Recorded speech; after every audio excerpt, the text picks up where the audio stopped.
यहाँ पर सारी जानकारियाँ सही दी जाती है, फिजूल का वक्त बर्बाद नहीं किया जाता है। आज तक आपने ये जरूर सुना होगा कि ईश्वर अपने भक्त की परीक्षा लेते हैं, लेकिन हमारे एक गायत्री परिजन ने गुरुदेव की परीक्षा ली।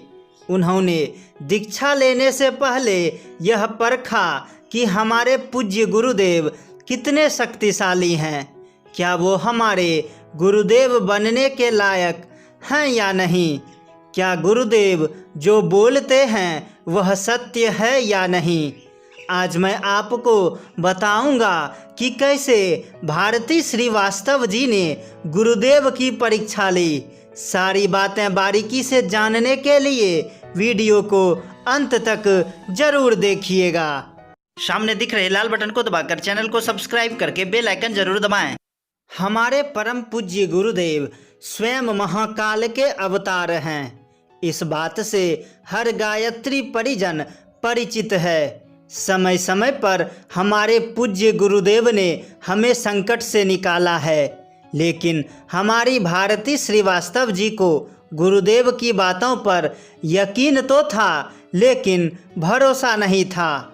अपने मन को विश्वास दिलाने के लिए गुरुदेव की ही परीक्षा ली।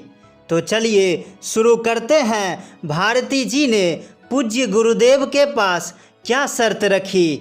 आगे बढ़ने से पहले वीडियो को जल्दी से लाइक कर दें। भारती श्रीवास्तव जी मुजफ्फरपुर बिहार की रहने वाली है।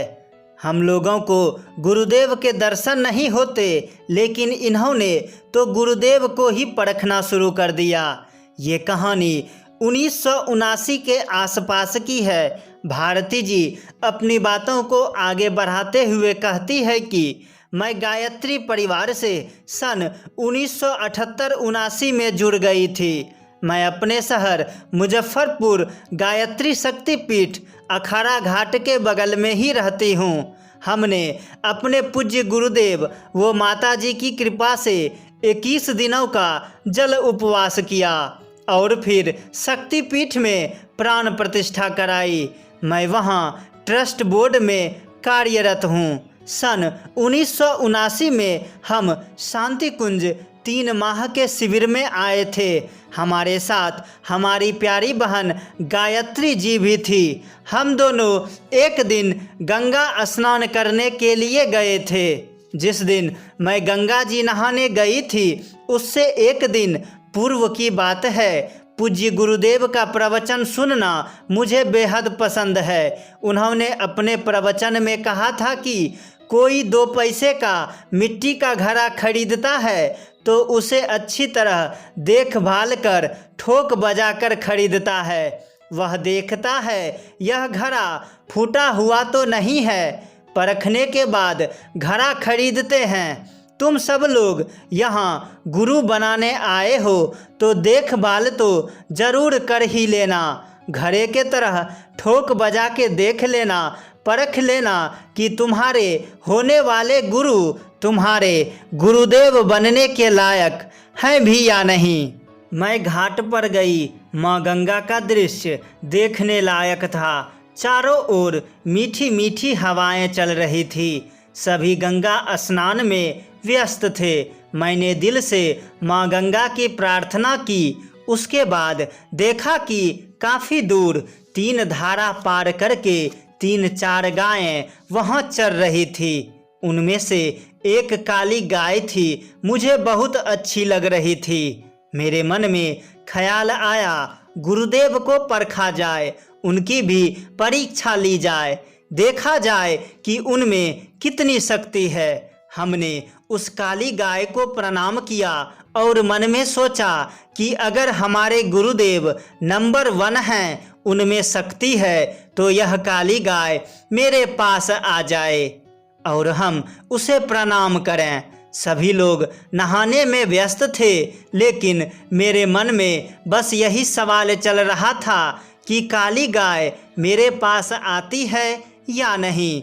अगर नहीं आई तो मेरे गुरुदेव नंबर 1 नहीं हैं। उनमें शक्ति है, लेकिन वह नंबर 1 कहलाने के लायक नहीं हैं। मेरे मन में ना जाने यह विचार अचानक से कैसे आ गया। मन ही मन गुरुदेव से माफ़ी भी मांग रही थी और उस काली गाय को भी देख रही थी। अचानक से दोबारा मेरी नज़र उस काली गाय पर गई तो मैं यह देखकर हतप्रभ हो गई। वह काली गाय घास चरना छोड़कर धीरे धीरे चलते हुए 2-4 धारा पार करके हमारे पास तक आ गई। मैंने बड़ी श्रद्धा से उसे प्रणाम किया। मेरे मन को यह विश्वास हो गया कि सचमुच मेरे होने वाले गुरुदेव नंबर 1 हैं। वीडियो को कट मत कीजिएगा क्योंकि आगे जो हमारे और गुरुदेव के बीच संवाद होगा उसे सुनकर आपके पैरों तले जमीन खिसक जाएगी। मेरे मन ने यह मान लिया था कि गुरुदेव स्वयं ईश्वर के अवतार हैं। गंगा घाट से चलकर हम लोग शांति कुंज आए। उस समय प्रतीक्षालय में एक अवस्थी भाई थे।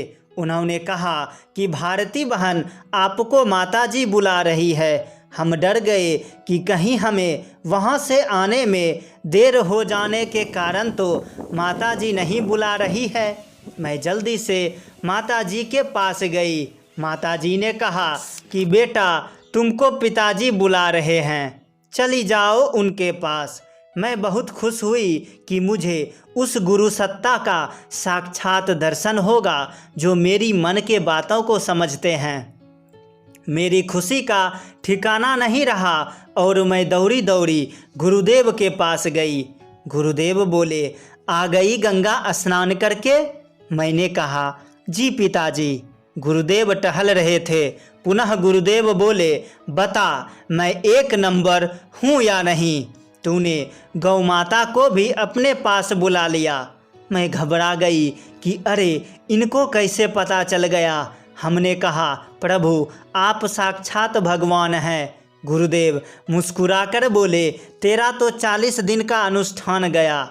मैंने कहा, कोई बात नहीं पिताजी, मैं फिर कर लूँगी। गुरुदेव ने मेरी पीठ थपथपाई। मैं वहाँ से गुरुवर को प्रणाम करके आँखों में जल भरकर चली आई।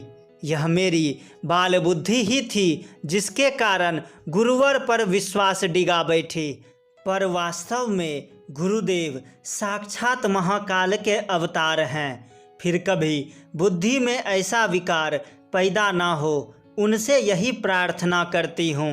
जब तक जीवन है गुरुदेव के बताए मार्ग पर हम चलते रहें, बस यही इच्छा शेष है। मुझे पता है आप भी गुरुदेव को मानते हैं, लेकिन आपके जीवन में कई समस्याएं हैं जो आपका पीछा नहीं छोड़ती।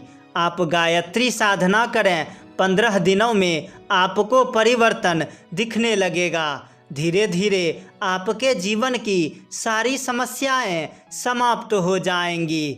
गुरुदेव के अनुसार गायत्री साधना कैसे करें, हमारे आई बटन में जाएं, आपको वहां वीडियो मिल जाएगा। आज से ही आप गायत्री साधना शुरू कर दें। जो भी बातें अच्छी लगी परम पूज्य गुरुदेव की, जो बातें बुरी लगी हमारी, छोटा भाई समझकर क्षमा कर दें।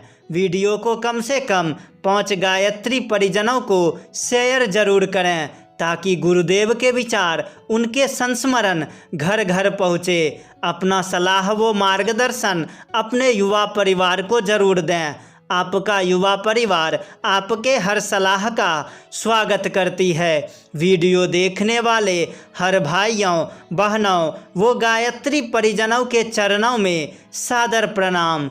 मिलते हैं बहुत ही जल्द अगले वीडियो में। तब तक के लिए जय माँ गायत्री, जय गुरुदेव।